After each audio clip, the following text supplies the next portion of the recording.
Hello, world. Welcome back to Golf Subpar. Colt, Knost, and Drew Stoltz. Sleaze, we got to give a big shout out to Sam Burns, who just won his third PGA Tour event in the last 12 months. But first, before we get to that, I think we need to address a little something. What's that? We had this interview last week to? with Greg Norman. Oh, yeah. With Live Golf that, was, I knew going in, Sleaze, that this thing, it was going to be, some people were going to love it, some people were going to hate it. The amount of criticism and shit we got from people, I thought was a little unnecessary. There were some unhappy individuals there with the question asking. As soon as we took the headsets off after that, I was like, we're going to catch shit for being too soft on them. But you and I both discussed going in like, hey, this is about these new events. This is not the same model that he came out with the first time where it's a whole tour. This is 8 events. It's separate. Who can play? Who can't? How does it work with the PGA Tour schedule? It was mostly around these new events, new information that he'd personally never spoken about before. But we didn't ask the Saudi stuff and all about the money, which, by the way, he's been asked and has been answered a number of times in the past, and we're like, look, this is new information about these new events. Let's go with that, and that's what we did. And, we got dragged by some folks that thought we should ask some harder-hitting questions. But, them's the breaks. Yeah, it happens. Like you said, hey, at least they're talking about us, which is good. It might not all be positive. Some of it was rather harsh, I thought, saying some we should be absolutely effing embarrassed. I'm complicit, worst journalist, in what's going on over there for asking about a golf tour. But it is, you knew that was going to come. It's a little more of a sensitive interview, but we tried to ask the questions about golf, around golf, that we thought needed to be answered, and I thought we learned a lot more about these events. I think the biggest problem I had with it is most of the criticism acts like we're on their side.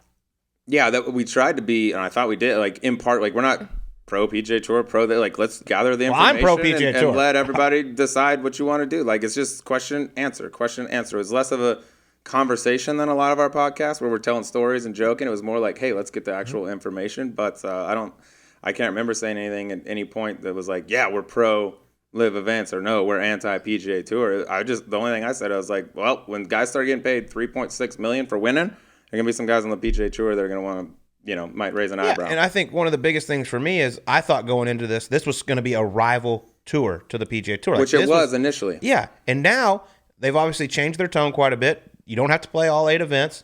You can come and go as you please. He wants people, it sounds like, to play on the PGA Tour and the Live Golf Tour. But, man, I haven't been attacked like that in quite a long time. You get in there, too, and you mix it up. That's one of my deals. I get tagged like to on fire all the back. tweets. Yeah. I was like, I started getting this one of bam, bam. You've been mentioned, or, the tweet you've been mentioning. I was like, oh, my God, here we go. Well, here's my deal. When people come in and attack me, like, I'm not just going to sit there and take it. Like, I'm gonna fire back with facts that these people have no idea about. The fact that people were sitting there saying, you were told you couldn't ask about this, or you had all this prepared and all this. First off, we were allowed to ask whatever we wanted. We chose not to go that direction. And people were comparing our interview to, like, if we didn't, I don't even want to go into some of the things they said. It was just ridiculous. I'm sorry for some of you that didn't approve of the interview, but for the rest that really liked it, we thank you. I learned a lot about the tour through it. That's all I know, and that was our goal going in. I feel like we got a lot of new information about that tour from the man himself that wasn't out there before. There's some questions we didn't ask, of course. Could we have asked about all that stuff? Yes. Has it been asked? Yes. Are the answers out there?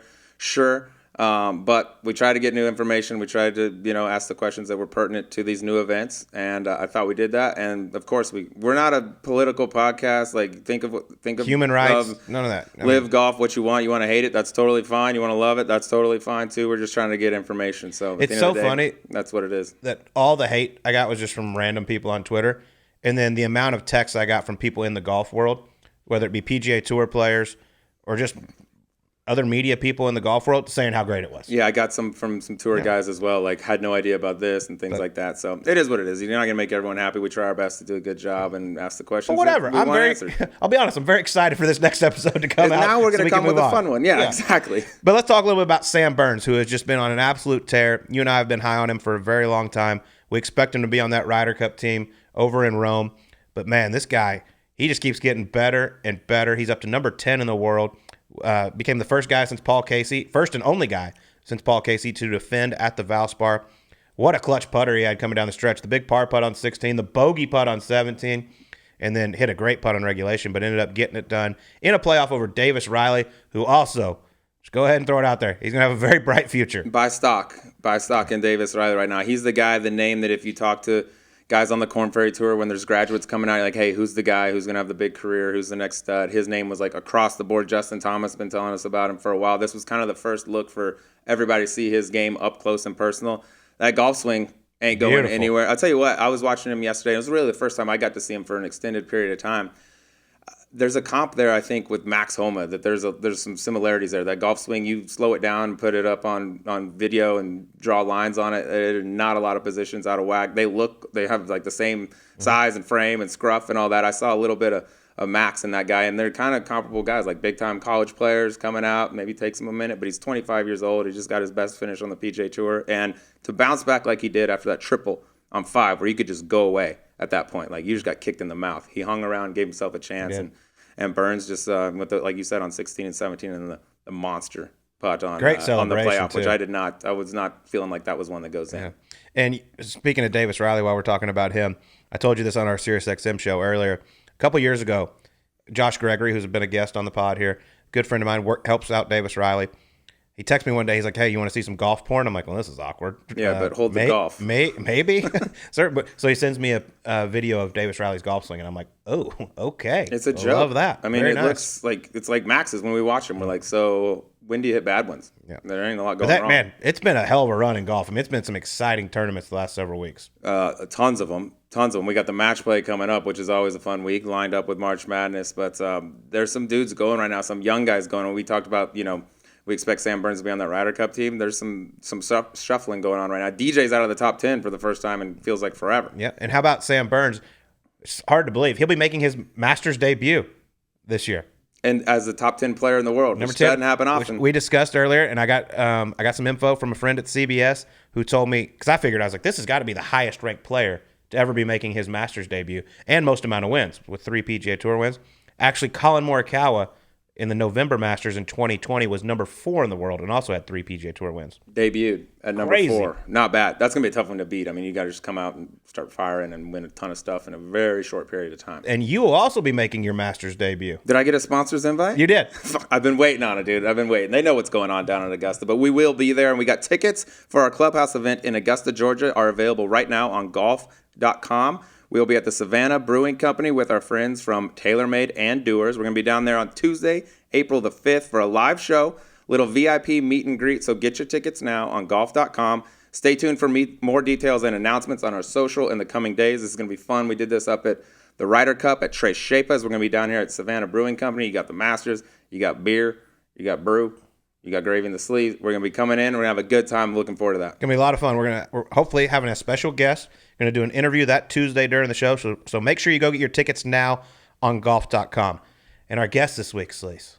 This one's shit. We shift gears a little bit here. We're shifting back into some fun. Yeah. Right. We got a former NFL quarterback in the building and a golf freak.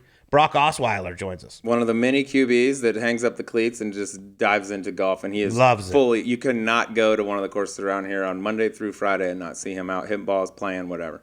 But man, I've been around him a little bit up at Whisper Rock, and then he used to be a member at Silverleaf as well. Didn't know him that well. Didn't know what to expect going in, but he was a lot of fun. He's as good as they get, man. He's so fun to play with. He is eat up with golf, and also very fun to hang with off the golf course. Recently rocking one of his Super Bowl rings? Okay, yes. His only Super Bowl ring? Yeah, we can do that now. We just went over. He had a little party over at his house. Went over there. He's got all his memorabilia. He's got the Super Bowl ring for the Broncos. He's got the Lombardi. He also has all of his helmets. So he's got his Denver helmet sitting there. I'm like putting this thing on, going to catch a few balls, of course. Strapped it on. He then straps on like his Texans helmet, and he proceeds to, headbutt me. I'm pretty sure I'm still concussed from that. I should be in CTE. Wait, you got protocol. it over your head? It's tight. I look like Peyton when he used to come out with the little line right here. I was like, come on, bro. Get a little. And he's like 6'8". I mean, it's a giant. Threw some balls, a little bit different, but fairly certain I'm still concussed from that event. All right, well, I'm sure there were some Doers flowing over there at the Brock Osweiler party. Like a waterfall. And we're proud to announce Doers as the presenting sponsor of Subpar and the official Scotch whiskey of the 122nd U.S. Open at the Country Club in Brookline, Massachusetts. Discover Doers' remarkable lineup of Scotch whiskeys, most notably their 12, 15, and 19-year-old limited Champions Edition, developed in partnership with the USGA.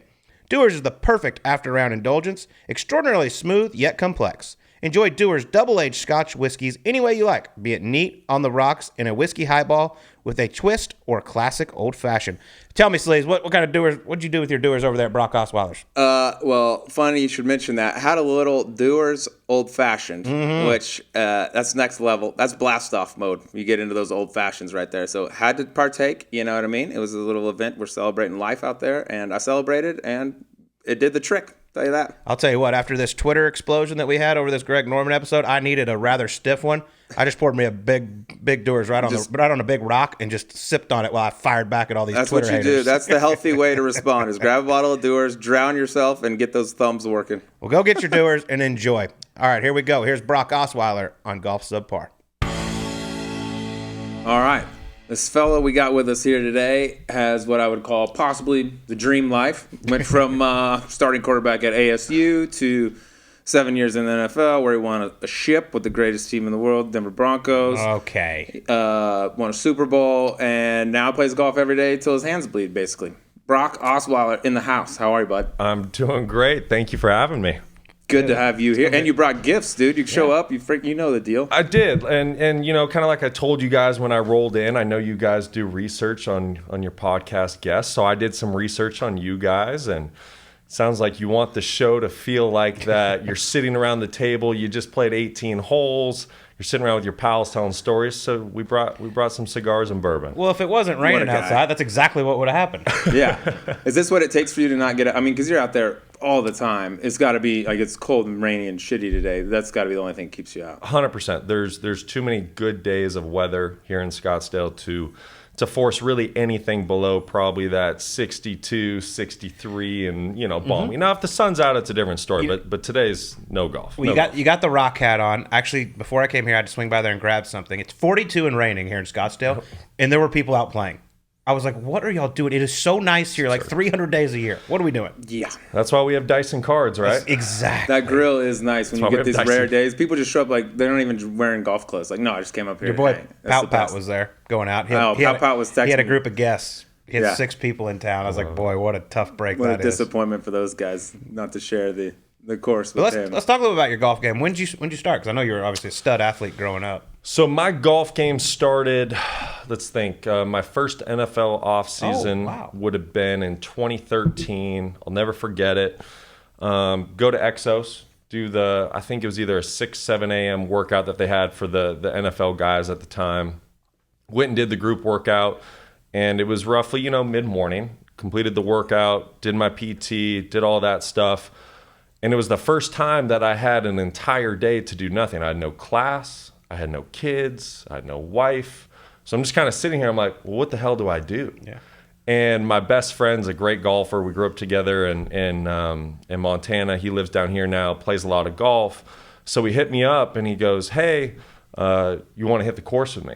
So I had no idea what I was doing. Long story short, I show up to DC Ranch. I think I shoot 140 and my golf career begins. There you go. But you had a blast doing it. Had a hell of a time. Yeah, that's awesome. I mean, what sport can you drink a vodka soda while playing? You're playing with your pals and everything else. There's only one, and right? Talk shit and listen to bowling, maybe? Does that count as a sport? I mean, Marshawn Lynch seemed to drink a few things before he went out there. Yeah, he does okay.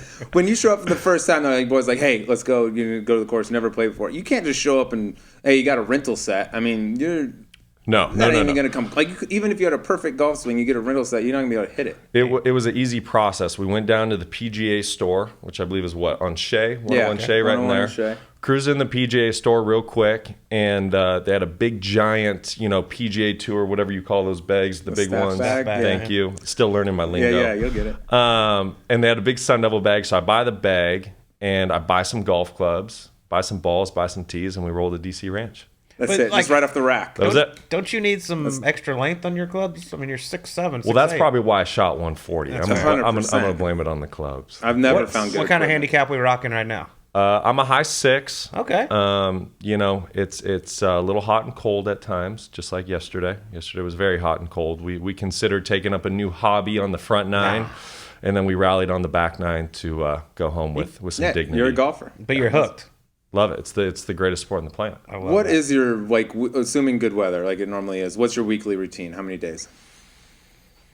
Well, shit, if you guys would invite me to play, it'd probably be 4 or 5. No, to be honest, perfect week would be play twice, maybe a third. I have 2 daughters, one 4 and one 2. Love to be, at home on the weekends with them. So don't play really at all Saturday, Sunday, unless a buddy's in town. Definitely have to get the Friday game in. Of course. Love a midweek and sometimes Monday, right? You have a young daughter? I got 2. Yeah, 2 now. 2 now. That's right. One So fresh. So if you're at home all Saturday, Sunday, and you're being the great dad and you're putting in the time, come Monday, if you can go get that golf round, that just gets the week started, right? You got to be the best you to be the best for them. That's what I always say. I need a little me time if I'm going to be the best for them. It. So I'm a big believer in balance. So what I do is, I love being the chef in the house. So get the kids breakfast, this, that, the other, get them ready. My wife's great in the morning, really gets Blake rolling. And then we're in the truck by 8. I drop her off at school by about 8:20. I can be to the Rock by about 8:45. And there's either a game or we're hanging out in the men's grill or practicing or doing something. Yeah. You're up at the Rock. Are you still at Silverleaf? I'm not, no. No? Well, you were at Silverleaf. I was, yes. So between those 2 places, there's obviously a lot of tour players that practice and play. Who are some of the guys you've gotten a chance to play with? Yeah, been really fortunate, and I always try to make sure I pick the best guy to be on my team because I'm usually the worst handicap. Yep. Mm-hmm. So, obviously played some rounds with Jon Rahm, become great friends. Tony Finau. Love playing with Perez anytime we can. He's just the best. Love him. Got in with the Summer Hayes family, so I've played with all their kids. Obviously, they're not pros yet, but they're good. They'll make you feel bad real quick. Yeah. The young one, I think Cam. Thank you, Cam. Shout out to Cam. He was probably, how old is he now? 11? I'm guessing 10, 11ish. Okay, so I think he was 10 at the time, and I played him in a little match play deal that day. And I believe he closed me out on 14. No shame in that. He's a Summer Hayes. But I will say this. So usually when we have these games, I do get John on my team. I need the extra help. But there was one time where I wanted a head-to-head bet with him. And so we're sitting on the first tee box, and he goes, "What do you want to play for?" And I'm like, "Well, you don't need money," and this and the other. So I go, let's get creative with this. I go, "If I beat you today, I get to carry your bag in the par 3 contest at Augusta." Oh shit, that's a good bet. One. What'd you put up? And he chuckled and he goes, "Listen, I'd love to do that, but Kelly would kill me. Yeah. Kelly's on the bag." So it didn't really go anywhere. We did our normal little Nassau, and him and Ben have the big games. Yeah. So let me ask you this: I mean, Jon Rahm, #1 player in the world. Yeah. When you started out at Denver, you were backing up Peyton Manning, arguably best quarterback that's ever played. Can you see any similarities in how their brain works at all? I know it's 2 totally different sports, but obviously 2 guys that are the best at what they do. Any similarities at all? Perfectionists, grinders, always thinking how I can get better, never out of it. I think 2 great examples. I remember my rookie year, we were playing San Diego Monday Night Football. Don't quote me. We were either down 21 or 24 at halftime. And, most people are out of it at that point. We ended up winning by, I think, 10 or 14, right? So there's that story for Peyton. As far as John goes, we're on number 14, the downhill with water at Silverleaf. The little dog leg left? Yeah. 13. We're on 13. We're partners this day. I make a 4 for 3, so I have the hole with who we're playing against. John kind of pulled his ball left, which, is not normal for him, kind of hits that little type fade. But pulled it left off the tee, and it's kind of over in that wash area, but no one can find it. And, everyone kind of shouts back like, "Hey, we're good. We have the hole." And he kind of gives us no, I'm going to try to find this ball because when I do, I'm going to try to make my 2 to win the hole. Well, sure as shit, he ends up finding his ball. He's in the rocks, moves a few things around, and he put it to a couple feet. He didn't make it, but I think that's one quick example to just show, listen, they're perfectionists.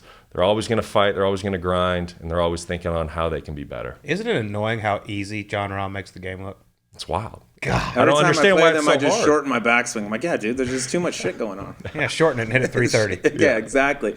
I'm glad you mentioned perfectionists, though, because a lot of former athletes, I think quarterbacks in particular, they get into golf, become like perfectionists. Technique, they want all the info. Orton would come to mind, right?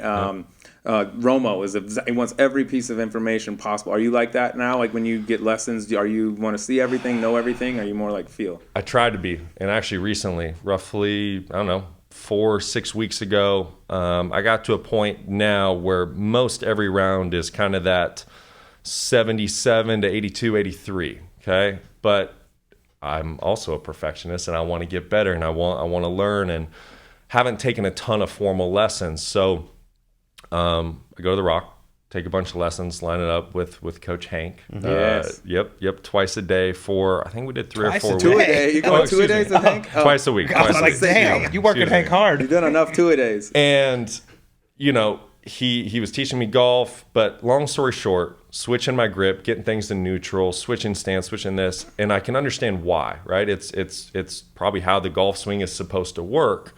Well, for me, that's not my game, right? Like I kind of have this strong grip. I open up my stance. I got a short back swing. I kind of hold on to it, and I found a way to kind of get around a golf course and be competitive and play to my handicap. Well, after taking these lessons, I have hosel rockets going at caddies to the right. I got duck hooks going in the water to the left. So long story short, I have learned I am a guy who does not need information. I don't need any of that. Just I got this funky little feel to the game, just go play with it. You're an athlete. Go play with it. You're an athlete. Don't overthink it. You know how to be an athlete. Does your love of golf carry over to watching it on TV? Oh, absolutely. Yeah. Love it. In fact, like I said, my 2 daughters, 4 and 2, the 4-year-old soon to be 5, and they already know. When it's a fall weekend, they know, hey, Daddy, football. Mm-hmm. You know, football's going to be on the TV, and now it's golf. You know, it'll be like a Tuesday, Wednesday, and the 2-year-old, little Quinn, will roll up, and she'll say, Daddy, golf, because she's just expecting it to be on the TV. You know, like, no, sweetheart, it's Tuesday. Don't worry, it'll be on Thursday afternoon. Other than the guys you play with, like Rahm and Tony and those guys, anyone you love watching, like this guy's on it, he's in the hunt, got to watch him. Boy, you know, it's slowly grown as you dive into the sport. And so, like I said, the first time I really swung a golf club was roughly 2013. But I didn't really start watching golf until probably 2018-ish. So I'm still learning the guys. But as you learn their personalities, there's certain guys that you just root for every weekend, like Joel Damon. Yes, right? Beautiful. Tough one to root against. How do you not love this guy? Yeah. Like I'm dying to play around with him one day if it can ever match up. So you root for him, Higgs, right? What he did at the Open, WM Open a couple weeks ago, that was outstanding. But then you learn about guys like Ches Reavie, right? And you've read articles and you've had conversations with him and just how he treats, you know, like the young guys around the game and helping them out with tee boxes and where to stand and things like that. So it's slowly grown. That's awesome. Yeah, that is awesome. And I just, going away from golf for a second, I just found this out a couple days ago before we were doing this show. Yeah. Actually, when you were growing up in Montana, southern Montana, you committed to Gonzaga to play basketball as a freshman out of high school. That's correct. I had no idea. You got to be Coach Few ain't handing out scholarships to dudes as freshmen. You had to be a monster in basketball. Coach Few, Leon Rice now at Boise. You got Tommy Lloyd down at Arizona. You know, those were the guys. So yeah, long story short, grew up in Kalispell, Montana, very small town, and there's a big, I believe it's the world's largest 3-on-3 basketball tournament, and it's in Spokane, Washington every summer. Last weekend in June, I believe. And I was over there with some pals I grew up with in Kalispell, and I believe we won the tournament. And I caught the eye of a guy who was running an AAU program out of Spokane. So long story short, he talked to my parents, and he's like, hey, would love to get Brock on the squad. So Spokane is about a 3.5-hour drive from Kalispell. So we would drive over there on like Thursdays, Fridays. We would practice with the team, stay for the weekend playing tournaments. Well, that got me seen by a team out of Yakima, Washington, which is a little farther west. So it just kind of kept moving west. Played with that team for a little bit. And that got pretty wild because the coach of that team had like a little 6-seater, you know, prop plane. And he would fly into Kalispell, pick me up to take me to practice in the tournaments, put my parents on the plane, and we'd play. That's and then they don't do that for scrubs. And then that developed into I got an invite to play with the Portland Legends, and that was kind of the grassroots team that brought up Kevin Love, a few other guys, Avery Bradley, it was sponsored by Nike, and that was just wild, getting gigantic Nike boxes sent to the house when you're 12, 13, 14. It was a trip. So did that, and long story short, just parlayed into, Coach Few, like I said, offered me a scholarship when I was 14. What NBA player would you say your game most resembled? Current day NBA.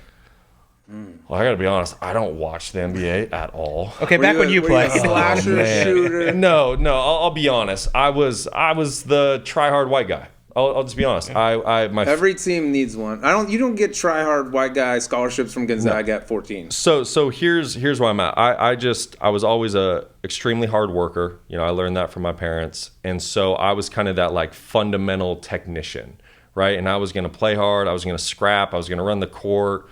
Maybe get a little rough with someone underneath, kind of whatever the team needed, but could score points, could rebound, could pass, could I feel like that's the most humble answer of all time from a guy that was getting looks from Gonzaga. Ask Slaze which NBA player he most represents. J.R. Smith.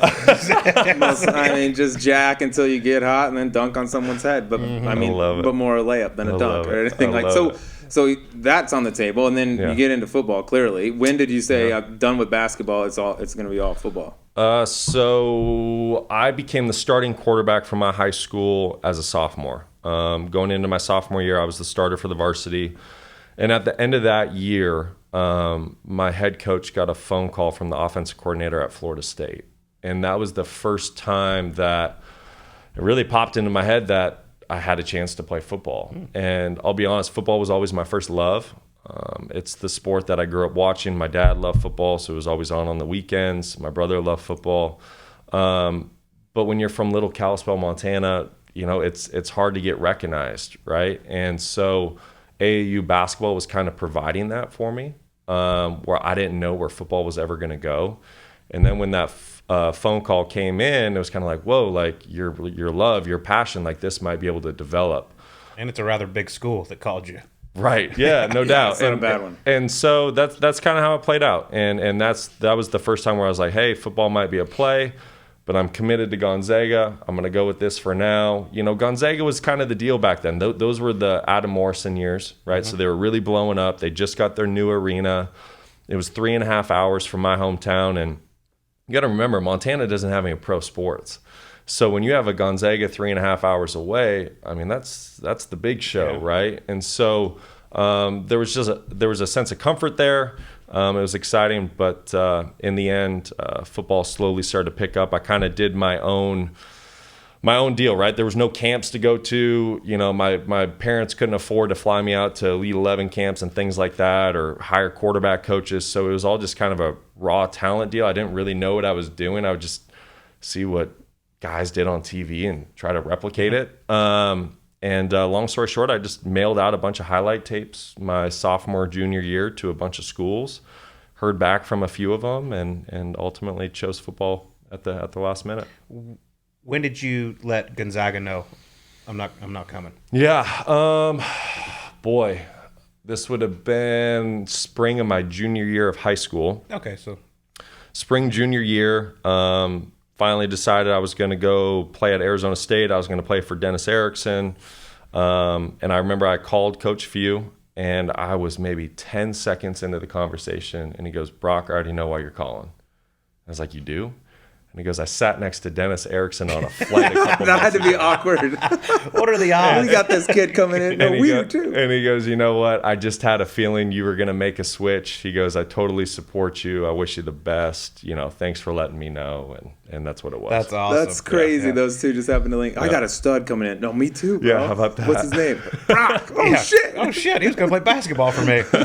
Did you ever think about playing both at ASU or no? Or going anywhere and playing both? I did. That's actually how Washington State recruited me, was to play both. But when I got here, so I graduated high school early. I left January of 2009, came to Arizona State early because there was a quarterback competition. And that was a big reason why I chose ASU over a few other schools. That's the reason? Well, yeah. You can be honest. What are some of the there was a other few. reasons? There was a few. So anyways, what about your recruiting trip? Okay. we can get into the recruiting trip story too if we want. Anyway, so I come down here. I come down here early. Shit, what was the question? What you got me all sidetracked thinking about this. There was no quarterback competition in Arizona State. No, there was graduated competition. Early. You left early. What the hell was the question? Did I ever? I want to know about the recruiting trip. You got me. I'm thinking he got game right now. The question was, did I ever think about playing both? Oh yeah. How's that? There we go. Back to the subject. You're the professional. Back to the subject. So come down. Long story short. Humbling experience, right? You're being recruited and everyone tells you how great you are, how awesome you are, blah, blah, blah. Well, you get to campus day one and you actually find out you're number 7 on the depth chart and you're really not going to play anytime soon. So, but to make a long story short, I worked my way from number 7, January of 2009 to the time the season came around, fall of 2009, I was number 2 on the depth chart. Got to start one game, played in a couple, nothing really happened. Go into my sophomore year, and the guy who started my freshman year was gone. He was a one-year guy, senior. Another quarterback competition. Well, we had a transfer come in from Michigan, Stephen Threet. He was the starter there the previous year. Long story short, we go through camp, goes down to the last week. Stephen wins the job. Well, now, I'm a 19-year-old kid. I'm upset. My feelings are hurt. This whole deal. We see it every day in the news now. So I'm like, well, I'm not going to sit here and back up Steven. I'm going to go play basketball. So I went and talked to the basketball coach at the time, Herb Sendek, and I talked to Dennis Erickson. And Dennis goes, listen, I'm all for you playing basketball. Just make sure football remains your number one priority. But if you want to play basketball in the winter, go for it. So I started in the fall. I'd go to football practice. I'd do that whole deal. And then when I was done with practice, I'd go to the gym for like an hour and kind of get back into basketball mode. Well, long story short, in our second to last game of that year, we're in the first quarter. We're playing UCLA. It's senior day. And Steven kind of rolls out to his right, breaks out of the pocket, pulls up with the ball rather than throwing it to someone, throwing it away, or running downfield, which is the ultimate cardinal sin as a quarterback. Never pull up outside the pocket. And he just gets leveled by a defensive tackle in the back of the head. Well, he's knocked out. He has a concussion. So I go into the game. We're down 14. It's the start of the second quarter. I end up throwing 4 touchdowns and running for 1, and we wax UCLA. So the next week we go to U of A. We beat U of A in triple overtime, and the rest is history. Coach Erickson pulls me in the next day, and he goes, listen, you're not playing basketball this year. You're my starter. And that's when basketball died. That's a good way for it to die. That's when it died. You become the man at ASU. Serious question, because Colt and I have had this conversation. All right. How does ASU not win everything? If you get a kid to take a visit here and they step off the plane, what do you Unless you're flying them here in July. What do you want? Like, who's coming here and be like, this is not really for me. All this sun and the babes for days everywhere. I hate this place. I'm dying to know it. They got him. You should be AD, dude. There's no reason there's not any reason they shouldn't be winning lots of shit. I agree. I'm tired of hearing the sleeping giant conversation. Right? We all hear it around town. You guys tell me. I'm curious. Because I haven't figured it out. The only thing that I can maybe say, because we have a lot of local talent here in Scottsdale and in the surrounding valleys that they go to the Ohio State, they go to Oklahoma, they go to SC, they go to or I shouldn't say Alabama, but Georgia, A&M. We've missed on a few. Only thing I can think of is we lack tradition here, and not only that, it's our stadium. I'll be honest, and it's progressively gotten worse since I've left school. I went to every home game this year, and I think maybe one of them was sold out. And so when you go on a recruit trip as a football player to, let's just say, A&M, and there's 105,000, and they have cheer practice the night before the game with 70,000, that kind of wins you over. Yeah, that needs to change. Because, if you look at the Pac-12, like, the fact that Arizona State is not a dominant football school. Or at least contending. Like, I get USC should be really good. They're about to be really good again. But first off, really you want to live in LA and that traffic and all that nonsense you have to deal with out there in California. You come here, it's nice, it's peaceful, there's no traffic. That stadium's no good. And I know you don't like the traffic. I heard it all week on TV. I can't stand it. There's a stoplight every 7 feet. Big fan of it. I know. It's they need like a young guy, a cool dude, like a Lane Kiffin type, someone come in here, have an identity, sling it around, something just to get people excited about ASU, and it would take off. Something. Shit, honestly, give tickets away for free. Yeah. Just get them in there. Until we sell out the stadium again. And that's such a big recruiting piece. There was a receiver I talked to last year, and he came on a recruit trip here. And, the stadium was probably half full. And I asked him, I said, hey, where are you going next week? He said, Oklahoma. I was like, good luck. There's no chance. We're not getting him. Spencer Rattler. I mean, all these dudes that come out of this town and not one ends up down there. It's crazy. That's true. That's a big deal. I mean, when you get a stud recruit, you got to do something to get that stadium packed in. I mean, he's coming. For real. So let's just make sure this thing's sold out. Yeah, you go to OU, you're a god. You know what I mean? Not that you're not at ASU, but it's like football's everything. Well, and there's no tradition, right? Like, say, you get a little bit older, you have kids, you want to take your wife and kids back to your alma mater, show them around, show them what Saturdays are like. Well, Saturdays change every other year at ASU. You don't know what song they're about to play. You don't know what the stadium entrance is going to be. So there's a little bit of a lack of tradition there, and it's just we're losing on recruits and building that national title contender everyone talks about. Greg Trias, I know you donate a lot of money. Fix this thing. There are worse places to be the starting quarterback and the man on campus. But let's transfer to the pros. You get drafted second overall. I'm always fascinated, or second round. I'm always fascinated about draft night. Yeah. What was it like for you? Were you there? Did you have a house party? What was the deal? Yeah. So, that was actually just a trip, just getting to draft night. So I was only a 1-year starter at ASU. Started my true junior year and had a good year. Broke a lot of the passing records, but wasn't even thinking about going pro. And we were at the Vegas Bowl, which don't send Arizona State to the Vegas Bowl. That's not ideal. Yeah, that didn't work out well. So anyways, but I'll never forget, I was getting ready to go into a meeting, and my offensive coordinator, Noel Mazzoni, and head coach Dennis Erickson pulled me aside, and they told me about all the NFL scouts that were coming to the game to see me.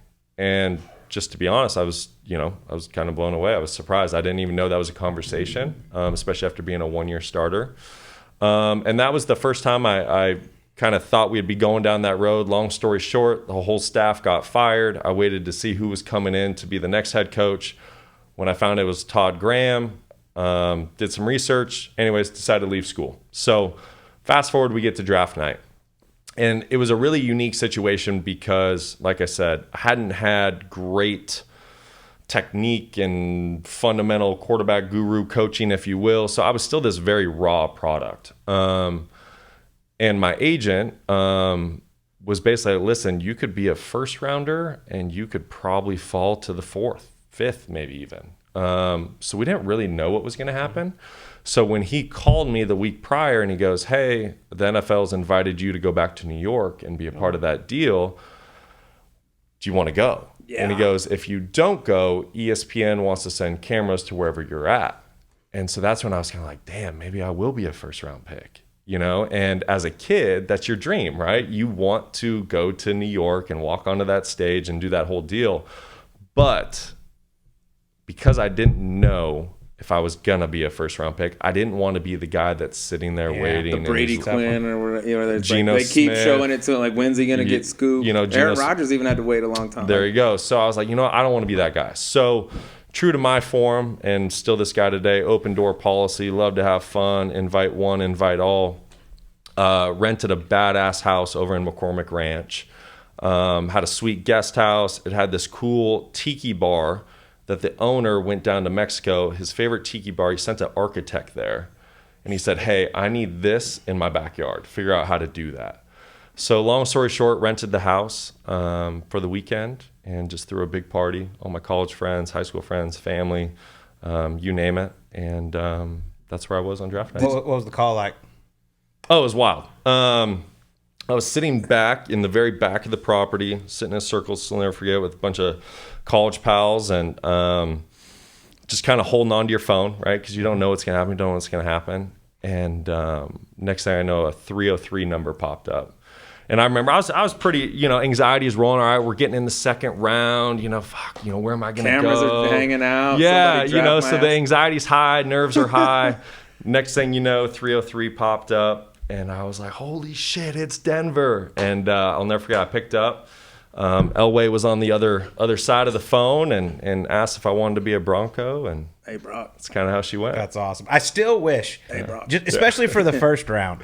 Okay, I don't want them to let you know. I want you to see it on TV, or if you're there, like, I want them to go up there and say, with the 7th overall pick, the New York Jets select, boom, and it's a surprise to you just to see an actual reaction. Like, how cool would that be on TV? Yeah, that'd be great. And unless you get picked and you go, fuck. Yeah, right. Cleveland, fuck. I'm going back to college. And that was that's actually my one regret of draft night is allowing ESPN to come in, because the 30 seconds that they panned to me and my family and stuff, it was all staged. Yeah. It had already happened. The fireworks had popped. So that was a little bummer, but hey, you live and you learn. But it was obviously a special night. Did you have any idea it was going to be Denver? Did you have if I am going to go early, if I am going to go round 2, this is the pick right here. Denver loves me. I had no idea. To the point, as well as my parents had no idea. No one knew. I guess supposedly my agent, talking to him years later, he had some good conversations the night before with Matt Russell, who was kind of the number 2 in charge up there in Elway. He had a good feeling because they traded up what they were going to do, but he didn't want to be wrong and tell any of us. So when you ask my parents, I think they went out and bought 16 different teams' hats because they had no idea where I was going. Yeah, so really, really no clue. That's incredible. So you get to Denver, going through training camp and everything. What's the first thing you notice, biggest difference between NFL football, college football? Speed. Yeah. Speed. I'll never forget it. Rookie minicamp. You go in there for your first play. You run the play, and I remember going back to the huddle, and I was like, shit, was that in fast forward? What just happened? What was that? It was just this blur, right? And so it's really the speed, and you hear a lot of people say it. It's definitely true. It's the speed, and then a big jump for me, and if I ever had a son, which I won't be having a son, but if I did, I would push him, if he was a quarterback, to a pro-style system in college. Mm-hmm. Because my deal, coming from a system where we never huddled, was really difficult to pop into rookie minicamp, and all of a sudden you're expected to hear 14 words in your helmet and then step into a huddle and call those 14 words and then go to the line of scrimmage. I came from a system where you just looked to the sideline, everything was signaled in. So honestly, just calling the play was a challenge. How many voices in your head?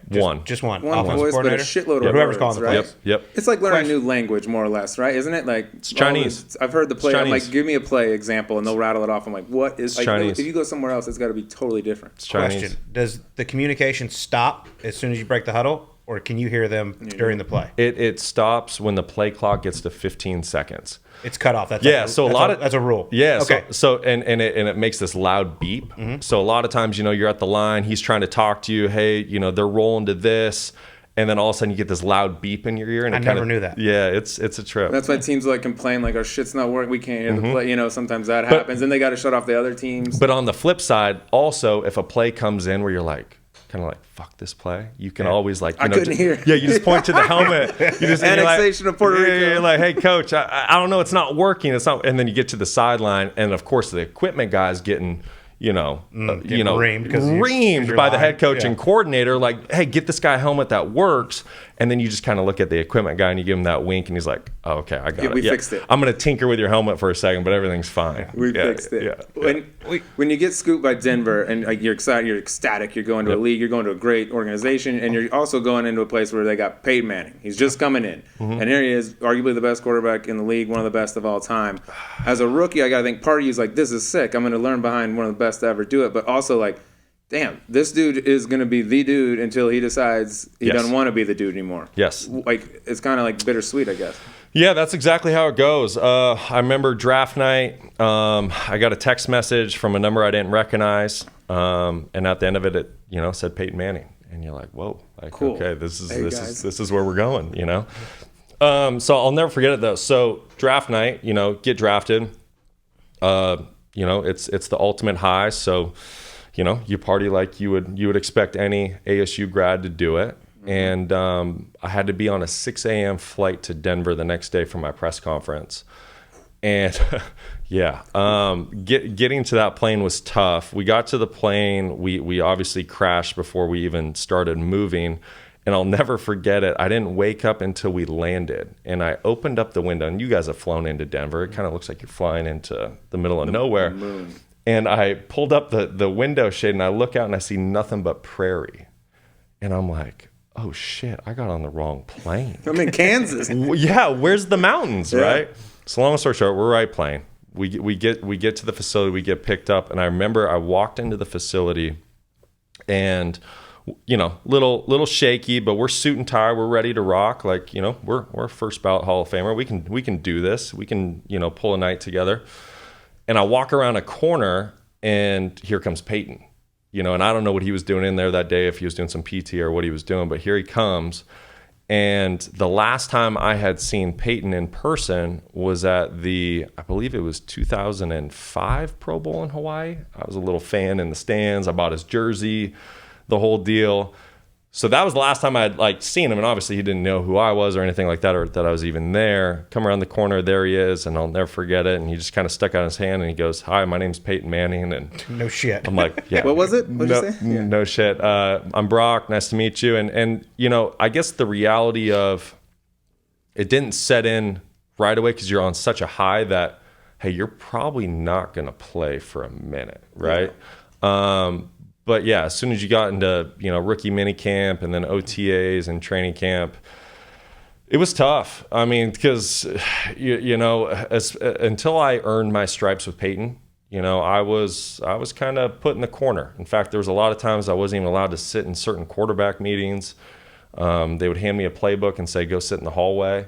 So I really had to earn my stripes. But once I did, like I said, it was tough to not play, but we created this great working relationship, and I helped him a lot with a lot of, weekly studies and things like that throughout the week to kind of buy my time. But it was hard. And shit, I mean, ask my wife, ask my agent, there was a lot of nights come year 3 where, it was tough. Hey, get me out of here. I'm ready to play. The shit's tough, because no one respects you until you play. Right? Great. Hey, you're working hard in practice. Great. You work hard in the weight room. Great. You get here early. Great. But until you play, you can't ultimately earn people's respect. Well, in 2015, you earned a lot of respect. I talked to John Elway this morning, and he said, quote, "You were the unsung hero of the 2015 season." Cool. Said there was no way y'all would have won the Super Bowl without you. That's cool. When Peyton got hurt, you played started 7 games, correct? I think so. And won 5 of them. 5 and deuce. Yeah. But what's that like knowing that should have been 7-0, damn it. But Peyton goes down. Yeah. And you're like, okay, here it is. Here's my chance. Yep. And you got to go out and prove it, and you did it. I mean, what was the nerves like heading into that first game, knowing you got to fill Peyton Manning's shoes? Yeah, it was wild. So we're playing the Chiefs. I think it was Sunday Night Football, and Peyton. It was honestly, it was just tough to watch because obviously you have love for him, you have respect for him. You have a friendship now at this point. We're in year 4 together. We've been through a lot. We've done a lot on and off the field and built this great relationship. And he goes out in the first half, and I can't remember. He either threw 4 or 5 interceptions in the first half. And it was really hard to watch. I think it was like a 0 quarterback rating. And we come out in the third quarter, I believe, and maybe Coach Koobs gave him one more series or something like that. Didn't go well. And I'll never forget, I was sitting on the bench, and it was a cold night, so you love those benches. They have a little heat rolling through them. And Coach Koobs came up to me, and it was just a quick half a second pass by, and he goes, "Brock, you're in next series," and he just walked away. And I was kind of like, no, I'm not. Why? No, Peyton's still here. Peyton's playing. And a couple seconds later, my quarterback coach, Greg Knapp, came and sat down next to me, and he goes, "Hey, are you ready to go?" And I'm like, "Oh, so I'm really going in?" And he's like, yeah. Peyton's down. His foot's, hurting him and having a tough night. And at this point, the game was already out of hand, which, you love to play. You love the opportunity. But it'd be like, someone telling you, "Hey, sure, you get your first PGA Tour start, but you're going to start, 20 strokes behind the field." And you're kind of like, "Well, great. What the fuck do I do with that?" Yeah. But hey, you take it, you're grateful for it, and you roll. So I'm like, all right, cool. So I grab a ball, I warm up, go in there, don't do anything great, end up throwing a touchdown late, going to the next week, but still didn't know what was going to happen. So I go home Sunday night, fine, Monday I probably was told, I would assume on maybe like Tuesday, that I was going to start that week. It was pretty wild because that Sunday was my 25th birthday, and we were going to play in Chicago, and found out I was going to be the starter. And obviously this is something I'd been waiting 3.5 years for. But you also know, as an NFL quarterback, you get, 3, 4, 5 chances to show your worth. Otherwise, your opportunity's done, unless you're really a first-round pick. And so it was all about just making the most of the opportunity. But one thing I can honestly say that I did for 3.5 years leading into that, and this is why it got so hard to not play. Guys are like, oh, you have the best job ever. You just back up Peyton. You have fun, blah, blah, blah. I'm like, no. Like, I get to the facility at 5:30 every morning. I study my ass off. I work my ass off. Like, because I know when that opportunity comes, the window is so small, right, to take advantage of it. So, long story short, I remember we fly into Chicago. And right before the last thing you do on a Saturday night is you have a big team meeting, and the coach usually plays like a highlight tape, pump up tape, something like that, says some speeches. Well, right before we rolled in, and it's one of the biggest honors you can really have in professional football is to speak in front of your team. It doesn't happen often. Coaches don't take it lightly. And I remember right before we walked into that ballroom in the hotel, Coach Coops came up to me and he goes, "Hey, I want you to talk to the team tonight." I'm like, "Fuck, you couldn't have told me before we got on the plane or something?" Jot something on a napkin real quick? Something, right? So I'm like scrambling in my head. I'm like, fuck, what am I going to say to these guys? I've wanted to do this for 3.5 years. Like, this organization, this team means so much to me. And I thought back to a story. We got waxed by the Seahawks in preseason in 2013, and John Elway came into the team meeting room. It was the only time he had ever done this when I was there, and he spoke to the team the next day. And I was like, you know what? I'm going to go with this John story. That's what I'm going to do. Because I'll be honest, I wasn't nervous. I was ready. I was excited. I just wanted to get out there and play. I was prepared. I knew I was ready. But you still don't know what's going to happen. I just wanted my teammates to know, hey, don't worry about me tomorrow. You guys just handle your deal. I'm going to be fine. So I get up there in front of the team, and I was telling the story, and basically the story goes as this. John, he said, listen, there's a deal with being a Denver Bronco. And the mindset is, and obviously they've gotten away from that the last few years, but he goes, the mindset is this. It's not if we're going to win. It's how fucking bad we're going to beat our opponent today. And that's what I said to my teammates, and everyone jumped up. Someone like threw a fucking chair, and like the place just got rowdy. Yes. And that's when I knew. I was like, okay, let's go. Good. It's gonna be all good. Yeah. So we went out there. It was cool. It was in Chicago. My parents went. Wife went. Brother was there. It was a cold day, single-digit day in November. Just the way you want it, especially being a kid from Montana. Yeah. Cold. The whole deal. Definitely first series helped out. Demaryius Thomas. RIP, love that guy. I threw him a ball. He took it about 60 yards for me. Helped settle some nerves. I love you. Yeah, it was awesome. It was good. That's great. When you go on, y'all win the Super Bowl that year. Yeah. I mean, how cool is it? No matter what, Yeah. you're a Super Bowl champion. Yeah. That's incredible. Yeah, that's what they say. And did you know at the time, there's a lot of perks, I'm sure, with winning a Super Bowl, but did you know at the time maybe the best non-obvious perk was that years later, you would actually join a country club where the opposing quarterback was on the other sideline, and you get to hold that over his head forever, Derek Anderson. Yeah. Have you guys had a chance to... He has some big conspiracy theories about that game, by the way. Of course he does. You should sit with him at some point and let him run you through it. No, y'all need to sit together in here, and we're going to film it. Dude, he has this whole, like... What's he saying? Peyton was always... The NFL had it rigged. Peyton was going to win. The cornerbacks were doing this. There's no way they get away with this with anyone but Peyton. We couldn't have give Carolina more opportunities to win that game. It's D.A. God bless him. He's one of my best friends. I love him to death. Oh, He came back. I was like, but... Von Miller did some thing, you know what I mean? Did. Like refs weren't shoving him across the line of scrimmage. Tell DA to relax. You guys need to have that combo. We should do that on here. It was incredible. But now, it was a fun run. Obviously, it was super special. You just try to make the most in the moment, live in the moment. But it was also my first time starting, right? So it was like, great, get this win in Chicago. Defense played great. We did enough on offense. I think I threw 2 touchdowns. But then the next week we have Sunday Night Football against the Patriots, who are the defending world champs, and they're 12-0, undefeated. Yeah. So it was just all about business for me and just making the most of the moment. But yeah, it was a special run and a year I'll always look back on. Well, you definitely did make the most of the moment because it led to a rather nice deal in Houston. Yeah. How much did life change though, going from being Peyton Manning's backup to now the starting quarterback in the NFL? Obviously, the contract is very, very nice, but there's got to be a little more pressure. You're the face now. I got to be honest. From my perspective, nothing changed. But that contract and you know, whatever. That's how sports work. That contract just created so many narratives, which was unfortunate because, you know, as people get to know me, I'm this laid back, kind of hippie-ish, like I said, open door policy, dude. Come one, come all. Yeah, just this hardworking guy from Montana. And I really, you know, the media twisted everything to make me this villain, if you will. And so that was really tough. I had nothing but love for Denver. We should get John and I on at the same time and we can talk about that. You know, I wanted nothing more than to come back to Denver. Unfortunately, it didn't work out. Had no intentions of leaving, never wanted to leave. But at the end of the day, you know, as you guys know, pro sports don't last forever. And, you know, you got to take care of your family and things like that. So it was tough. It was tough to leave. But from my end, nothing changed. I was still the same old guy. Yeah. Nothing changed. Still did offensive line dinners Thursday night, go and rip it up, have fun.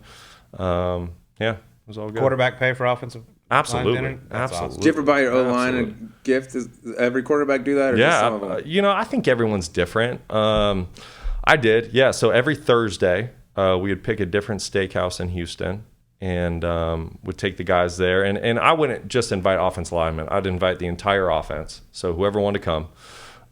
Pick a different steakhouse, grab the private room, and so we can get a TV so we could watch the Thursday night game.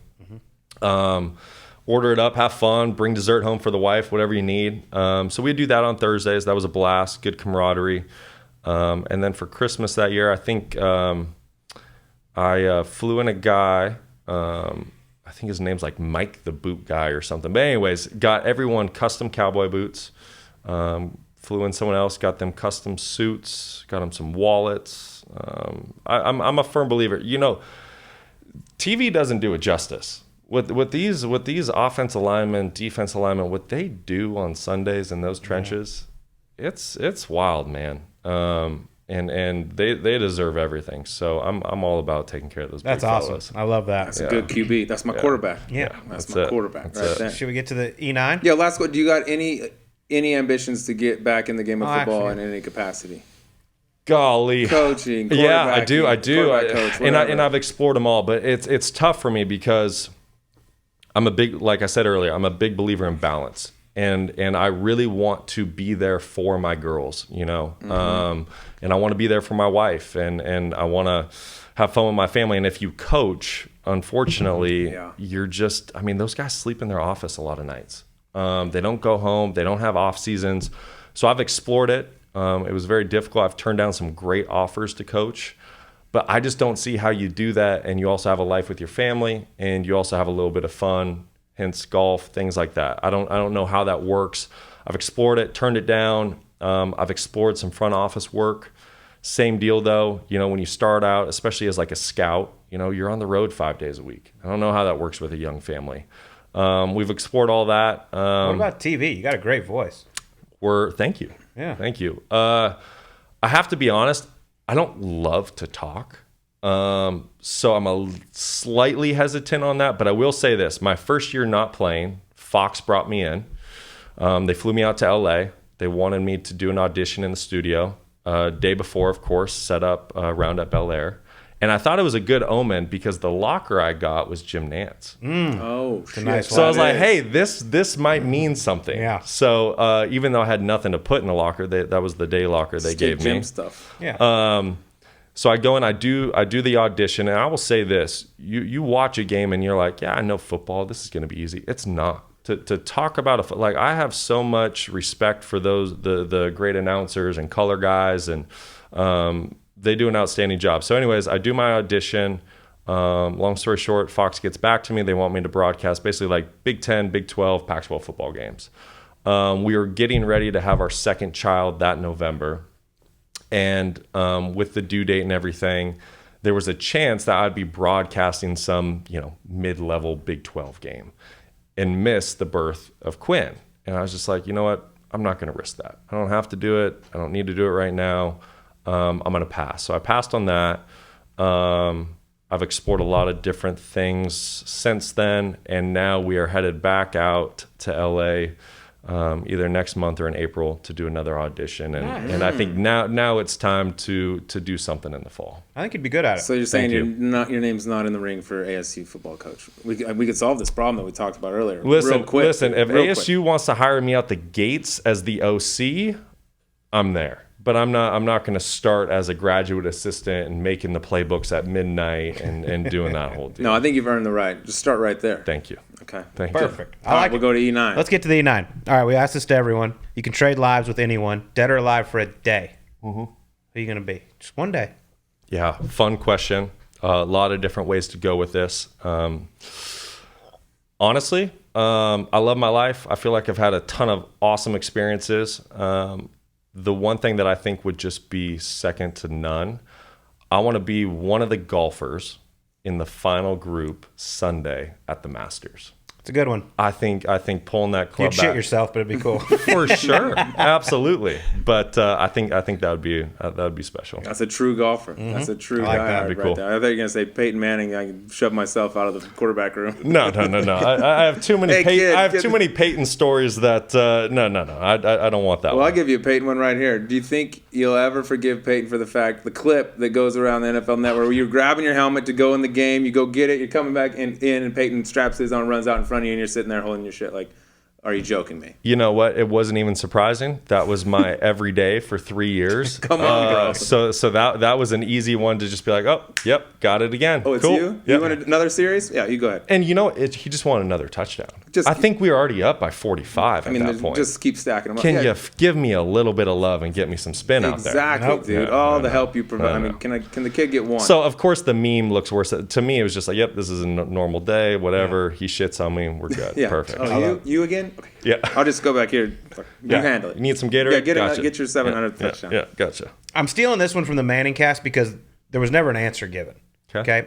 But Eli asked Ray Lewis, he goes, Ray, would you rather have 10,000 cash or one of Peyton's helmets full of quarters? Whoa. Which one's more valuable? Which one's So I need an anscer from you. Well, listen, that's a big helmet. That's a big helmet. Can I tell a quick story about that? Yeah. So it was 2014, and John Fox, who I love, is our head coach. And so he brings in a guy at Christmas time to do PSA announcements, right, out to the public and doing good things. Well, little do we know as players, it's all BS. And it's to get this like little reel to play in the team meeting room and clown on some guys. So there's a guy in there, and I got picked to do one of the PSAs, and of course he told me the camera's off. He's like, hey, someone had to run outside the room real quick. So you just think you're hanging out, you're drinking a bottle of water, you're shooting the shit, and the guy goes, hey, we got a second. He goes, you got to tell me. He's like, what's up with Peyton's forehead? And I'm like, I know, you're telling me it's so big and then it gets red during the games and I don't understand. Well, the camera's rolling the whole time. Oh, no. That's cool. So the next day in the team meeting at 8 a.m., Coach Fox starts with, he goes, hey, you know that little PSA deal you guys did yesterday? He goes, I got a little something about that. And it rolls on the big screen and I just want to hide. Peyton didn't talk to me for a couple of days. Oh, that's good. Yeah, what is up with that thing? It looks like an IMAX screen. That's incredible. Oh, God. All right. Who asked that? You did? All right, here you go. You're a fashionable dude. I see you around. You're always buttoned up. You're always looking good. Look at you. Got the jumper on, the hoodie. All right, so you're going to inherit the wardrobe of one of these players, but that's all you get. Their clothes for the rest of your life. Who do you want? Who are you going to pull off better? Cam Newton or Von Miller? Oh, man. Vaughn, just because more often than not, he usually has a cowboy hat associated with what he's doing. And that kind of takes me back to my Montana roots. The shit that Cam does, that's probably for one guy and one guy only, right? I don't know how many can get away with that. Yeah, can't do that. It's like if you put a kid in a costume store and just said, pick out whatever you want. Can't do that. That's it. Yeah. All right. We try to make you think here a little bit, but I think it's no secret. Everybody here likes pizza. We all like pizza. Oh, yeah. Do you prefer your pizza delivery or takeout? Takeout from LGO. LGO has that sourdough crust. It's killer. You don't get takeout in Old Town? What about like Joe? What about like Joe's New York style, right down there on? Knew we shouldn't have gone that night. Hey, but did I drop the pizza? You didn't. You held on to the pizza. It was very Always very... protect the points. So that was wild. Yeah. Because all right, that whole night happens. Okay, we're in the circle of trust, right? Yeah, it's the trust tree. So the next morning, my wife goes, "What'd you think of that pizza last night?" I'm like, "We got pizza." Oh boy. So that was that. So now we're at Whole Foods a couple hours later, and my cell phone rings, and it's this girl I went to high school with. I'm like, this is weird. I haven't talked to her in years. Like, how does she even have my number? Like, what's the deal? So I pick it up, and she goes, "Hey, long time no talk. Hope you're well. Just want you to know I work for TMZ now, and we got this video from last night, and we're about to air it in a couple hours." So long story short, got her and some other people connected to my agent because we had to get in front of it because that was the year I was going into free agency. Yeah. So we talked to all the ball clubs. It worked out. Fortunately, nothing worse happened. Stick to delivery. You couldn't bribe the chick and be like, "Look, I'm going to need this to go away." Lesson learned. We're friends. Yeah. This is like old Montana roots here. Well, by the way, we might have tried a few things, and then we learned, the laws of a few things. Yeah. Harvey Levin or whatever said no. He got involved. All the stuff. So we definitely tried, but fortunately it worked out. Didn't hurt me. But it was more a joke about pizza. Go home before midnight, right? Yeah. Go home before midnight. That Joe's Pizza in Old Town, dude. There's nothing. Quinny got knocked out there. It's bad stuff happens at Joe's. It's a stampede of the drunkest people in town all going to the one place that's open to serve pizza. Yeah, W had a concert that night, so of course you're on the rooftop. You just won the Super Bowl. You're spraying champagne everywhere. You're having a night. And then you want some pizza. Wanted pizza. Fella gets hungry. Can the guy not have a little pizza? Get it delivered though, celebrate. Right? Get it delivered. Exactly. And that's actually what all the team said to me. They're like, "Brock, just start getting your shit delivered." Postmates. Told you, we do our research here. Postmates. You do. I'm going to give you a real football question here, okay? You got a 2-point conversion for all the marbles. Mm-hmm. Your life is on the line. You got to throw the ball to one former teammate. Tough ball, contested catch. You're putting your life in somebody's hand. What wideout you want catching it? I'm assuming because we're throwing the ball, it's man-to-man coverage, right? Of course. We're not dealing with zone. Yeah, we'll go man. Man-to-man coverage. Jalen Ramsey's the corner. It's tough. Oh, my. Your life, dude. My life? Is on the line. I'm going to...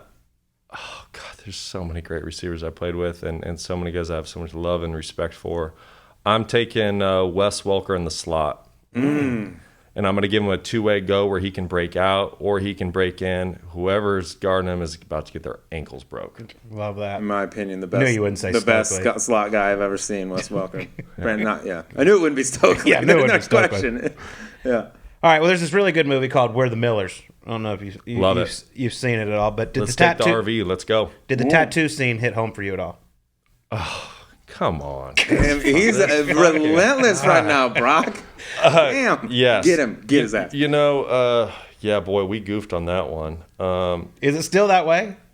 I've tried to tell the people what your tattoo says. I've tried to fix it since. There's all the lasers and shit now. Yeah, so myself and one of my best friends, still to this day, grew up together in Montana, played ball together, all the stuff.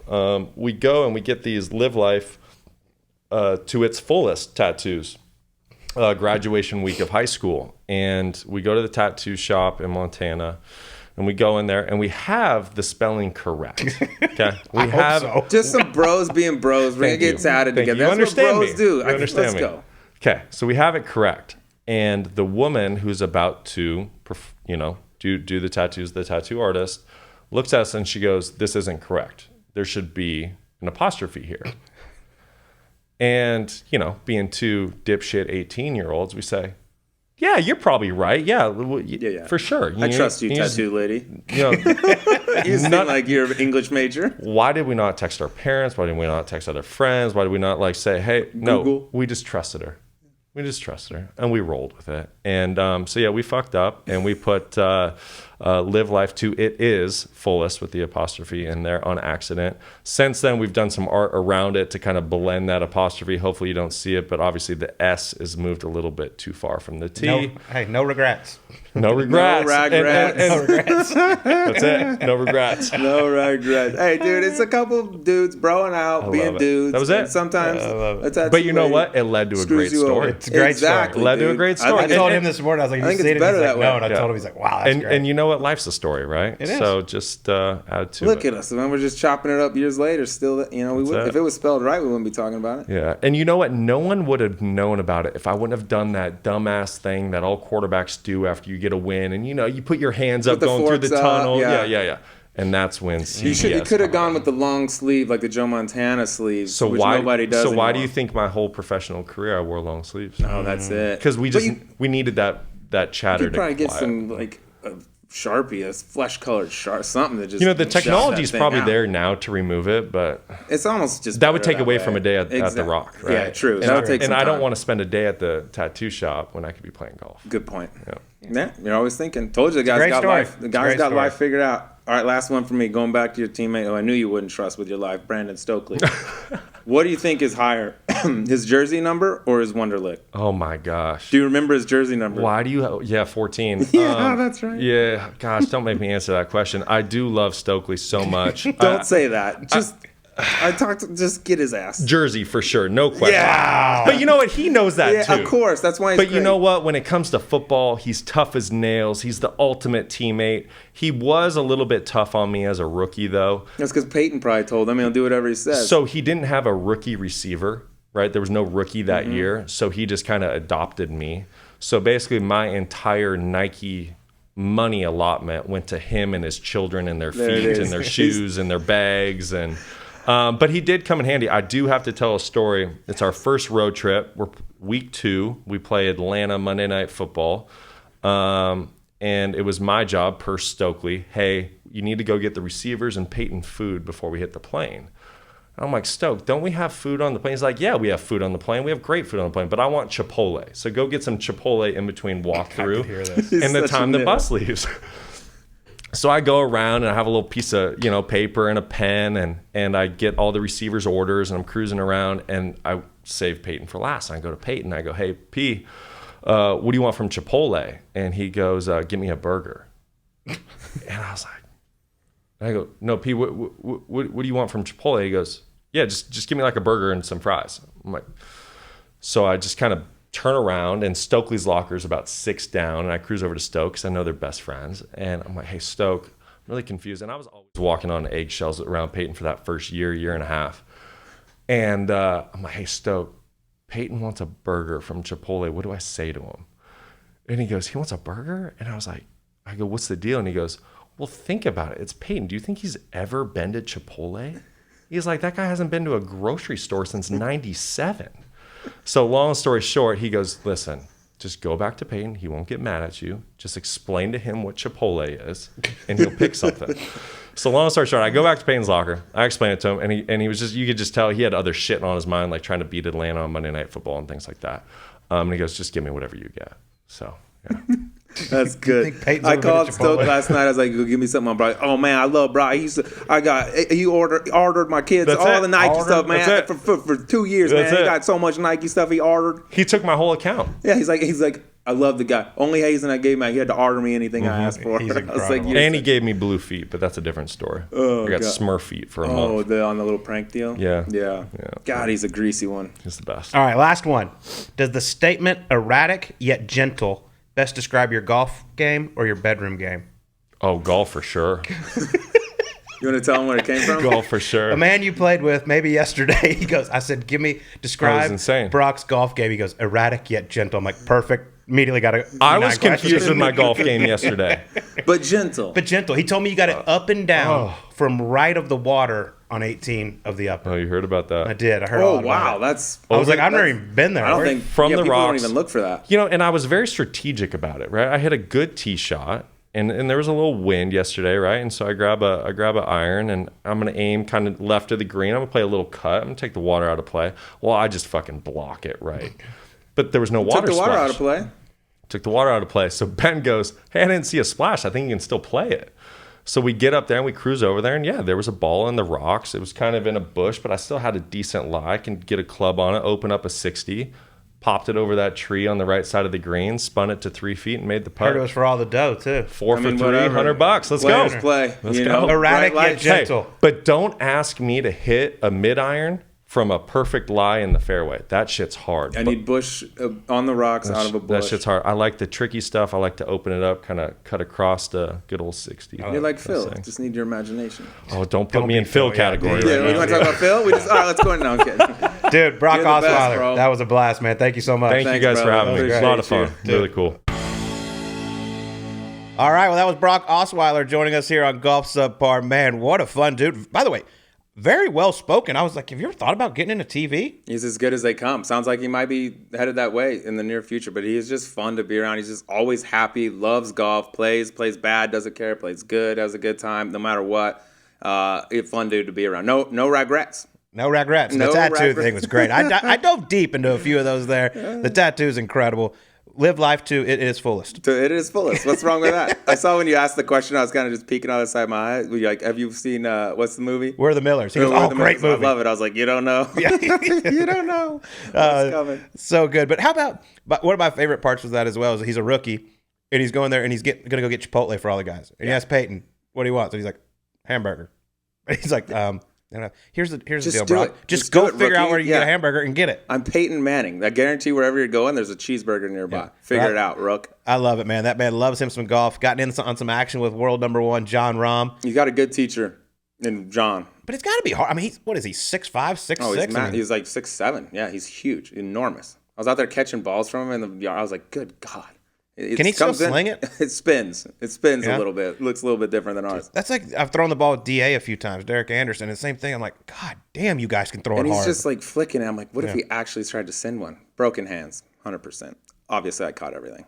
Didn't drop one? Not one. A little better than our boy. I'm like Stokely, but more athletic. Little boy, like our boy TK catching the punts out at Whisper Rock. Yeah, exactly. Very similar to that, in fact. All right. Well, thanks to Brock Osweiler for joining us. That one was a lot of fun. Now it's time to get to some gambling with our guys over at FanDuel. And Sleaze, we've been on a little bit of a cold streak the last couple of weeks. Lukewarm. We were looking really nice after 36 this week. And Adam Hadwin, Dark Horse, was right there. Tyrrell and Louis were both in the top 10. All right. Well, before we get to our golf picks, I got to tell you about this because our guys over at FanDuel, obviously they have incredible bets. But I read a story on Twitter, my favorite thing in the world, Twitter. You're on that. But it's March Madness, so there's all kinds of action going on right now.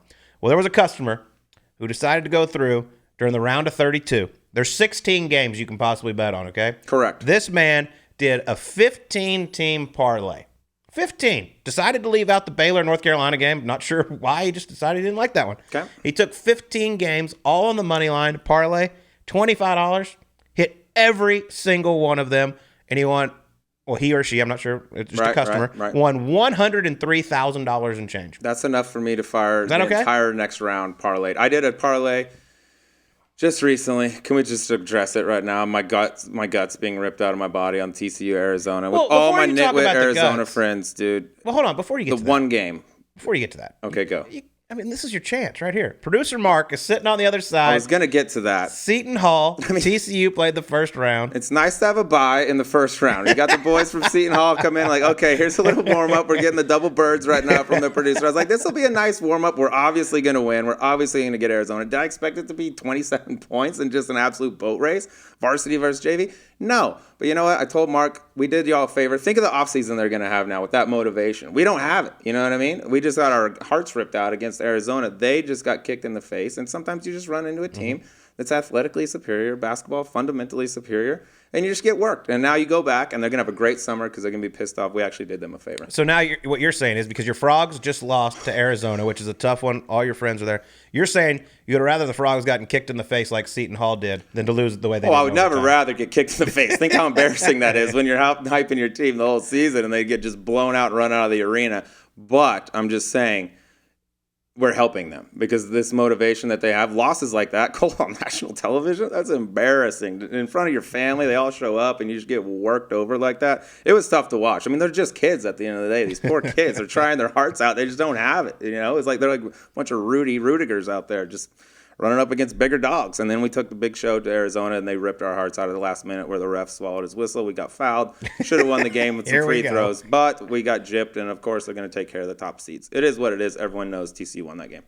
All right, well, I'm sorry about your loss, but there's still a lot more March Madness to get to and a lot more golf to gamble on as well because this week we're on to the WGC Match Play, and it's time to step up to the tee and take a swing at betting the PGA Tour on FanDuel Sportsbook. Right now, new customers can place their first PGA Tour bet and get $150 instant bonus guaranteed. That's right, you'll get $150 in bonus site credit, and all you have to do is place your first bet of $5 or more. If you've been thinking about joining FanDuel, there's no better time to get in on the action. The app's extremely easy to use. There's a range of betting options like outright winners, head-to-head matchups, nationality props, and so much more. And when you win, what happens? 2 hours. You get it crazy fast. Instant chicken in the account. You know what I'm big on right now? I've been firing heavy on FanDuel during March Madness, obviously. The live betting. I like to get in there, feel out the game, feel out the tempo, and then send it late in the second half. Great way to add some excitement and some cheese. But this week, with the PGA Tour and the match play, yes. I mean, we got so many matches because there's 16 different groups. We got to do a little round robin format. You can bet on so many matches. It's ridiculous. You can get rich or maybe go broke, but whatever. We hope you get rich. But you're gonna have a hell of a time doing either one with our guys over at FanDuel. So let's figure out who we're gonna take this week. Austin Country Club, great golf course, really fun. You and I have both had the chance to play it. Great match play course. Kevin Kisner's got an incredible record around here. Shockingly, Jon Rahm, world number 1's your favorite. But let's go. Let's get hot. Let's dig in. This is a tricky one. This one's borderline impossible. It's tough. You can go 2-0-1, lose in a playoff, don't get advanced. The top seeds are all going down. Last year, the lower seeds had a higher winning percentage than the lower seeds. It's 18 holes. It's a tough one to bet, but we'll probably pick off the winner. The lower seeds had a higher winning percentage. You know what I mean? The seeds, underdogs had a better track record against the higher seeds. All right, well let's bounce back here. Obviously, no surprise. I mean, I think we could just like cut and paste our interview each time with this, or our segment from this each time that we like Viktor Hovland. Okay. I mean, I love Viktor Hovland. He's going off at 15-1. This is his 4th week in a row. I'm sure he's a little bit gassed, but as good as he hits it, he just wears opponents down. It's ridiculous. And he's in a group though with Will Zalatoris, Cameron Tringale, and Sepp Straka, who Sepp Straka's been playing some really nice golf. Obviously, we know Will Zalatoris is a stud. Viktor Hovland, 15-1. I mean, the number's not great, but I really, really like him. The guy I'm looking at, though, a lot here, Sleaze, played really, really well at the Players, took last week off to rest, which is shocking to me because Innisbrook is an ATM machine for him. But Paul Casey's going off at 36-1. He's in a group with Louis Oosthuizen, Corey Connors, your guy, and Alex Noren.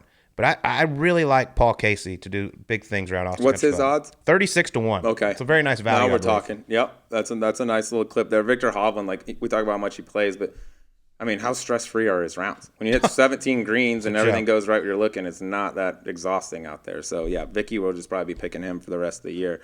I'm going with the guy here in my first one. Still some pretty good odds here. I'm really high on this guy going into this week. Daniel Berger going off at 29-1. Okay, he's in a group with Tyrrell Hatton, Siwoo Kim, and Christian Bezaden-Hoot. We'll just call him Seabaz because there's a lot of different pronunciations out there. But if you look at what Daniel Berger's done recently, 4th at Honda, 13th at the Players, was right there going in.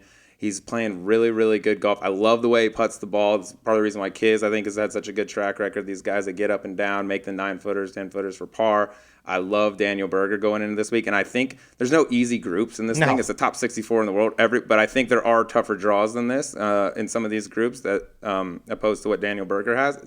Tough to get out of any of them, but if you do, it's anybody's ball game. So I got Berger at 29-1. Going a little bit down the list, same as your odds, 36-1. Got Shane Lowry. So, I mean, he was close at Bay Hill. He's swinging it nice right now. He's got a little tougher group. He's got Brooks in there, who's kind of a wild card. You don't know which Brooks you're going to get. Harold Varner III, who, by the way, just punched his ticket to Augusta nationally. Officially, mathematically, 39th in the world golf rankings. He'll be in there at Augusta.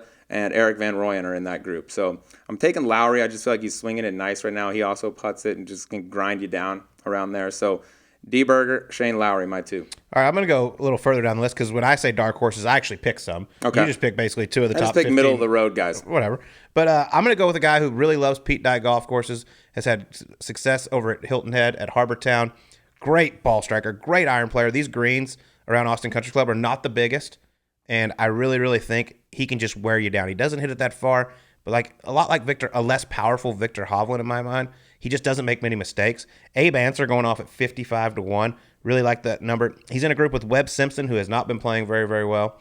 Bubba Watson and Brian Harmon, which Brian Harmon concerns me a little bit. Bubba Watson's a winner around here, but for the value, I like Abe Answer to just go wear some guys out. Yep. I think if they can get a little breezed on there, firm and fast it up a little bit, the more it's like that, the more I like Abe. He can just hit those little BBs.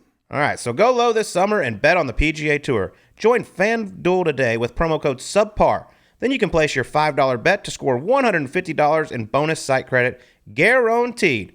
FanDuel Sportsbook, official betting operator of the PGA Tour. Must be 21 years old and older and present in Arizona, Connecticut, Iowa, Illinois, New Jersey, New York, or Wyoming.